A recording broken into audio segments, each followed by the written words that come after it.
नमस्कार, hello and welcome to कार्मिक roots. कार्मिक रूट्स में आपका फिर से एक बार स्वागत है। 2024 द ईयर ऑफ कर्मा आने वाला है। 2023 ख़त्म होने को है और 2024 स्टार्ट होने को है। 23 में एनर्जी थी स्पिरिचुअल होने की, यानी केतु की, और अब 24 में एनर्जी होगी कर्म की, यानी शनिदेव की। आने वाले साल में लोग काम करके बहुत खुश होंगे। 2 साल के आराम के बाद, यानी 2020 से 2022 तक, और 1 साल का कंटेम्पलेशन, यानी 2 साल का आराम और 1 साल का कंटेम्पलेशन, और अब बारी है कर्म की, फैसले की। अगर न्यूमरोलॉजिकली देखा जाए तो इस साल में शुक्र की एनर्जी है, राहु की एनर्जी है, और कर्म के देवता शनिदेव की भी एनर्जी है। शनिदेव को काम करने वाले लोग बहुत पसंद हैं, पुरुषार्थी लोग।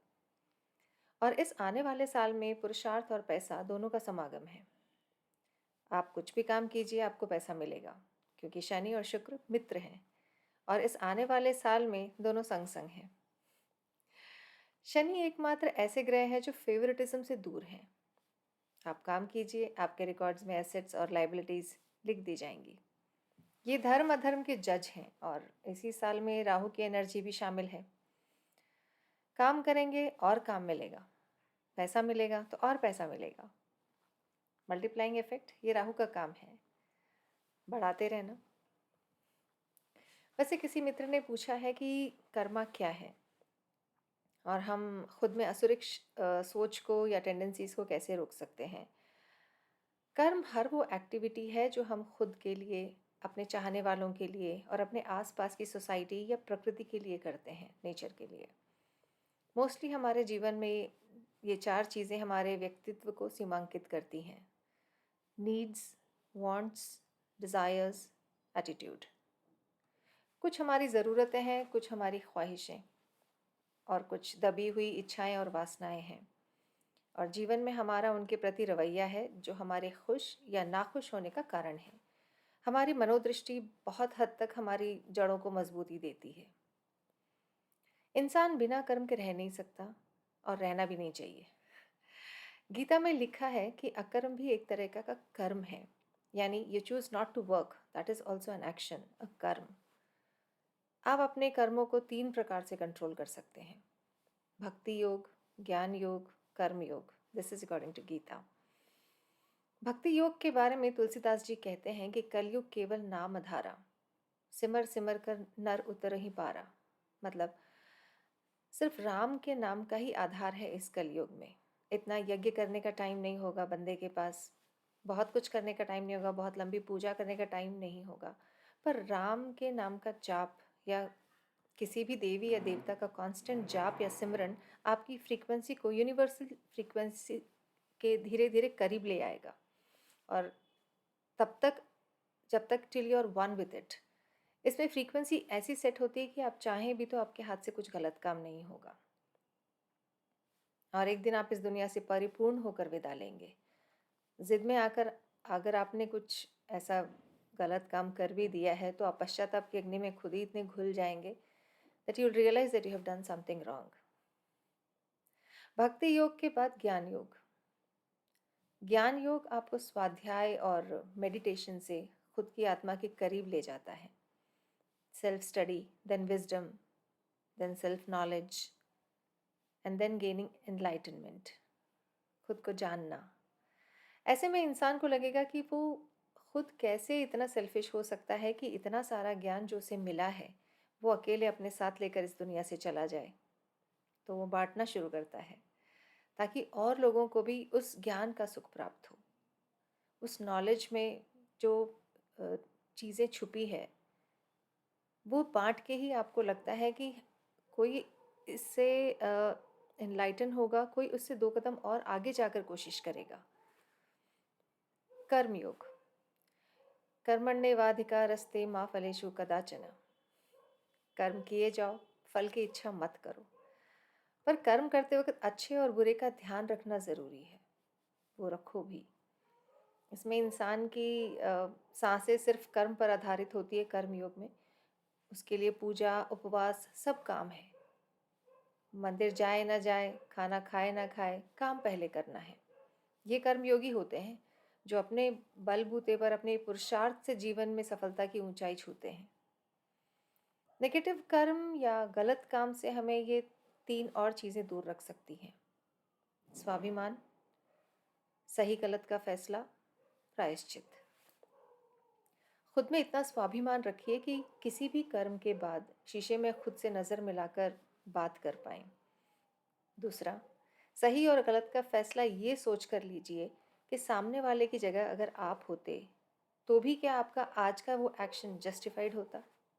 तीसरा, गलती जिस एटीट्यूड में करेंगे क्या वही एटीट्यूड माफ़ी मांगने में भी दिखा पाएंगे, और क्या उसका प्रायश्चित करने का भी हौसला रखते हैं। ऐसा तो नहीं कि आपने सबके सामने किसी को कुछ बोल दिया लेकिन प्राइवेट में जाके सॉरी बोला। That's a different story. ये 3 चीज़ें हमें बहुत ग्राउंडेड रखेंगी जीवन में किसी भी तरह के फैसले लेने में और उन्हें निभाने में। ज़रूरतें और ख्वाहिशें बदलती रहती हैं, पर आपका व्यक्तित्व, आपका दृष्टिकोण, आपकी पहचान बनाने में काफ़ी कारगर सिद्ध होगा। 10 साल बाद लोग ये भूल जाएंगे कि आप किस ब्रांड की घड़ी पहनते थे या कौन सी गाड़ी चलाते थे। याद रखेंगे तो बस इतना कि आपका एटीट्यूड कैसा था, आपके कर्म कैसे थे।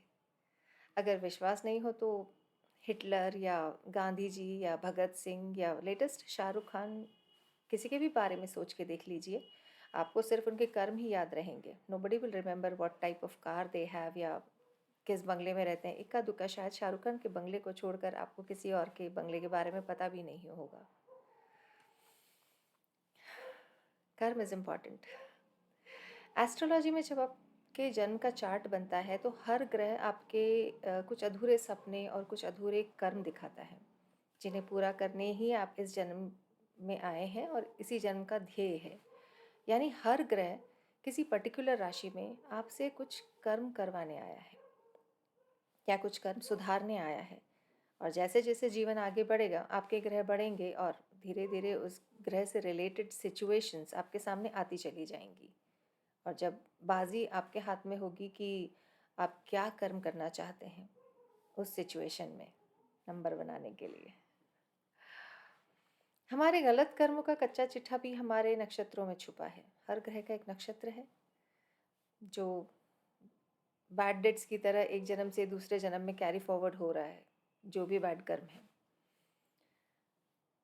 एक उदाहरण के तौर पे देखते हैं कि एक पर्टिकुलर ग्रह जो भरणी नक्षत्र में किसी एक चरण में होगा, ये इंडिकेट करेगा कि इस बंदे ने या इस जातक ने पिछला सारा जन्म मदिरापान में और परस्त्री गमन में बिताया और पॉसिबिलिटी है कि इस जन्म में उसे संतान सुख मिलने में कष्ट हो, क्योंकि इस जन्म में अगर वो ये कमी पूरी नहीं कर रहा है या कर्म को सुधार नहीं पा रहा है और रिपीट मोड में वही कर्म किए जा रहा है, तो उसका तो संचित भी वही और प्रारब्ध भी वही है, और ऐसे ही रहा तो क्रियामंड भी वही रहेगा।